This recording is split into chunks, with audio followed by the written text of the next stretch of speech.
So as you can imagine, as a physiotherapist, I get the question a lot, which is the best form of exercise, or what type of exercise should I be doing?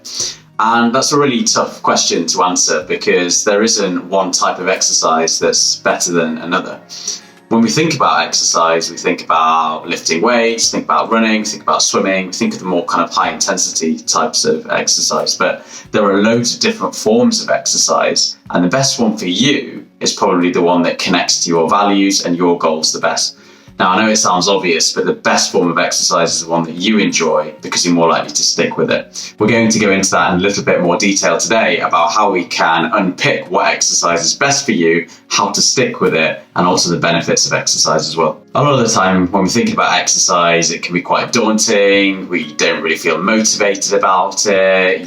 We just don't want to leave the house to go to the gym. We don't want to run outside in the rain. Trust me, I've been there, I've felt all of these things. So what's really important is finding a type of exercise for you that's going to be met with the least amount of resistance. When I talk about resistance, I'm talking about things that may present that means that you're less likely to do exercise. So let's say you've had a hard day at work and now you need to travel to the gym to do your workout, or it's raining outside and you wanted to go for a run, but kind of the weather's spoiled that for you. Those types of exercise may not be the correct one for you if you find that you're having to battle through a lot of resistance to get there. Society defines exercise in lots of different ways. So when we're thinking about exercise, typically we are thinking of workouts or the more high intensity stuff that I mentioned earlier. But actually they aren't the only forms of exercise, and it's really...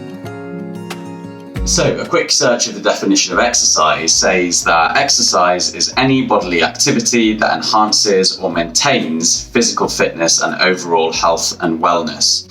So, the really important thing there is any bodily activity. Okay, so it doesn't actually define exercise as a particular form of activity, but anything that gets your body moving, gets your heart rate raised, gets you a little bit out of breath, and something that's just a little bit physically stimulating. Now, we know there's lots of different benefits of exercise, and it goes way past just the physical benefits alone. So obviously we can think of the more typical benefits of exercise, like improved fitness, improved cardiovascular health, reduces the risk of certain conditions such as certain types of cancers, diabetes, heart conditions, and so on. But one of the big benefits of exercise is for mental health. And actually one of the most positive things that we can do for our mental health is exercise. And I like the definition I've just mentioned, but I also have my own definition. And my own definition is exercise is any activity that pushes you beyond your usual level of activity.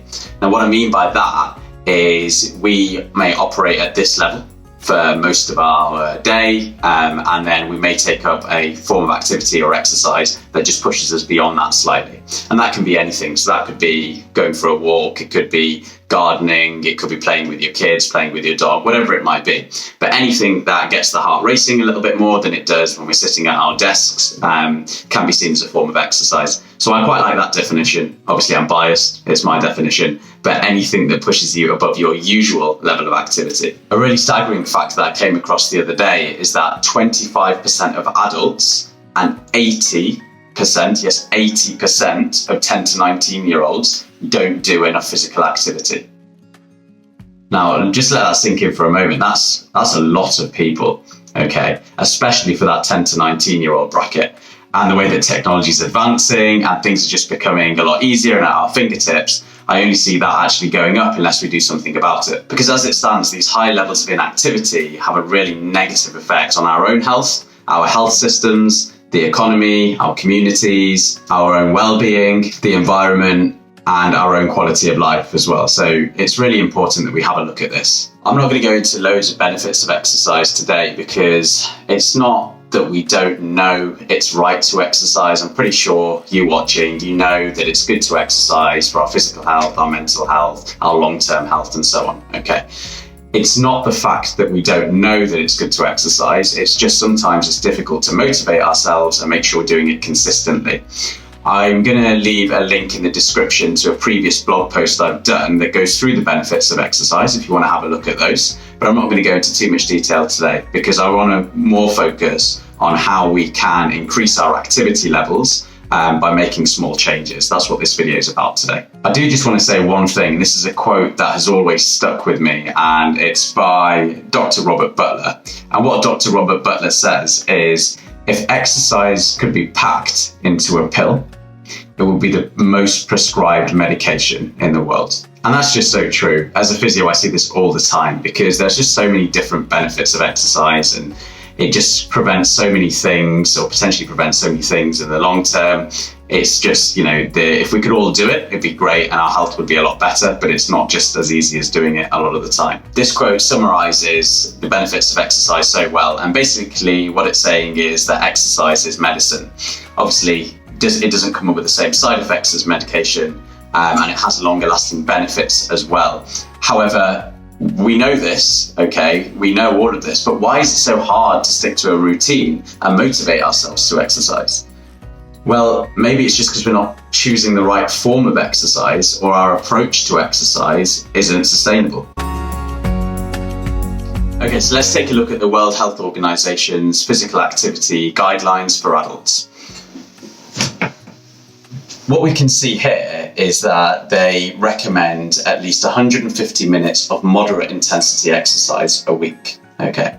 Now, moderate intensity exercise is seen as exercise that increases your breathing rate, but you're still able to maintain a conversation. And that can be things like walking, swimming, or cycling. Alternatively, you can do 75 minutes of high intensity exercise. And high intensity exercise is seen as exercise that raises your breathing rate, but it's more difficult to maintain a conversation. It actually might be a bit of a struggle because you're having to regularly take breaks to maintain your breathing. And that's how we kind of define the moderate intensity and high intensity exercises.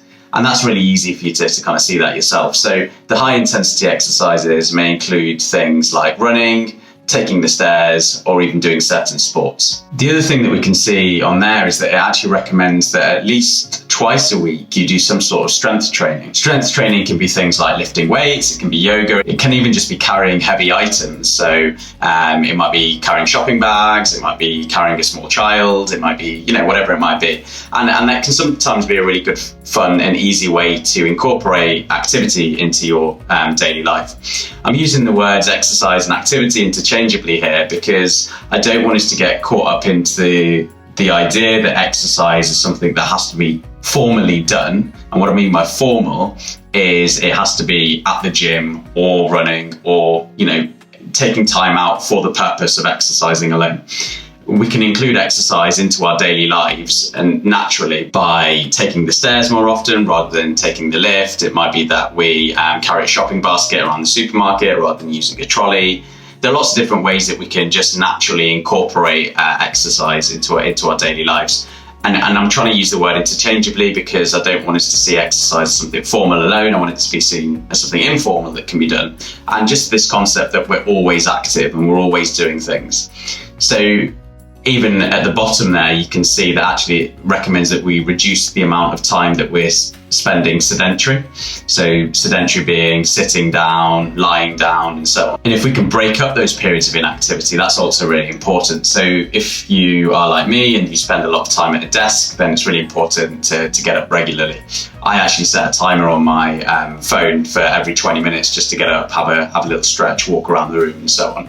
And that's really an easy thing to do. And it means you don't have to think about getting up because that little reminder's there and it lets you do that. Reducing the amount of time that we spend sedentary is almost just as important as making sure that we're taking time out to do exercise, because the sedentary time can actually have a real kind of negative impact in the long term. So taking those recommendations into consideration, we can then have a look at how we tailor that to our own lives. The one thing that I'd say when we're choosing a form of exercise is, first of all, actually look a little bit forward. So look a little bit forwards into the future and think about you as a person and the person that you want to be. And this is called our desired identity. I have a free 7-day email course that goes into a little bit more around identity, values, and goals. So if you haven't signed up to that yet, I'll also leave a link to the description for that course.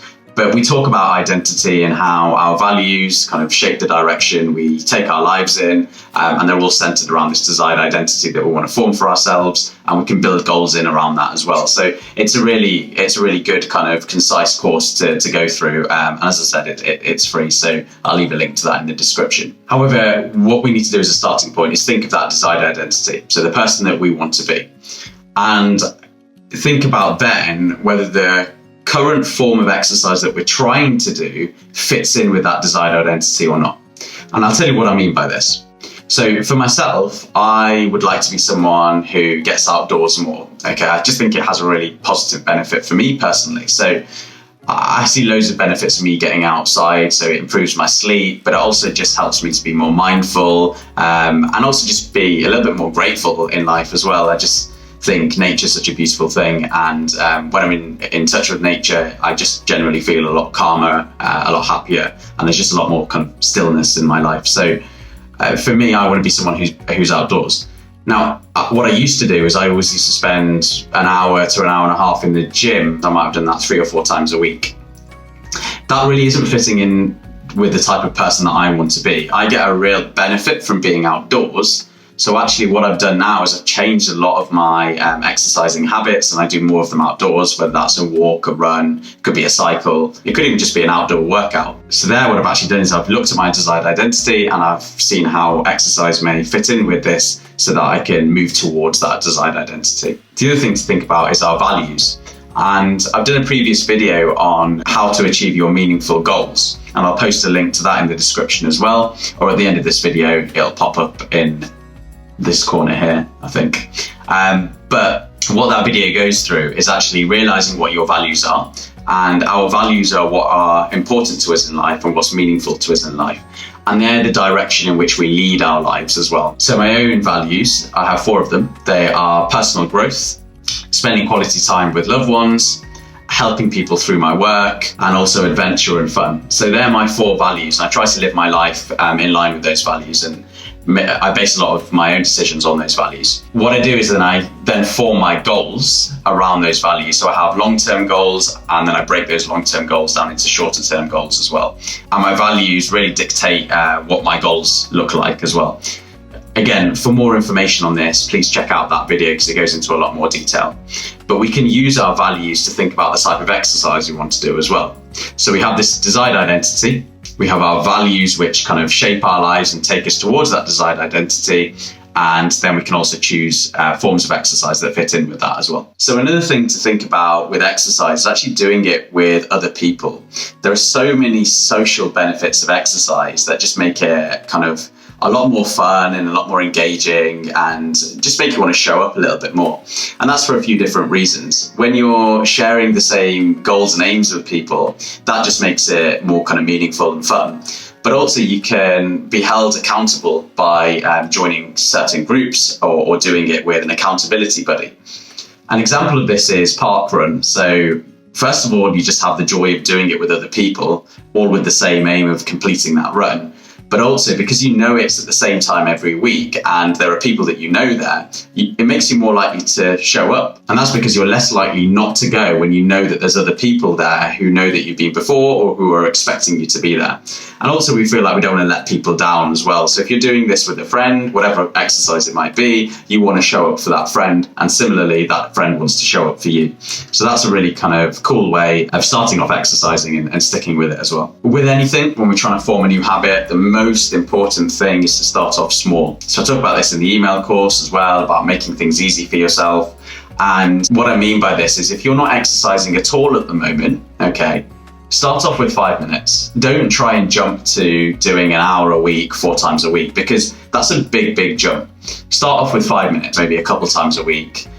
You can build that to 10 minutes and so on. Forming the habit is the most important thing. First of all, you can always build on that habit afterwards. So make sure it's formed first, and then you can boom from there. So guys, I hope you found this video helpful. If you did, please share it with anyone else you think might find it helpful, and give it a like as well. If you haven't already, please click subscribe and put that notifications button on so that you get a little ding every time that I upload a video just like this one. As I mentioned, I'll pop all the links in the description that I talked about before, and this video right here is the one to probably watch next because it's that values and goals video that I was talking about. Take care, and I'll see you on the next video.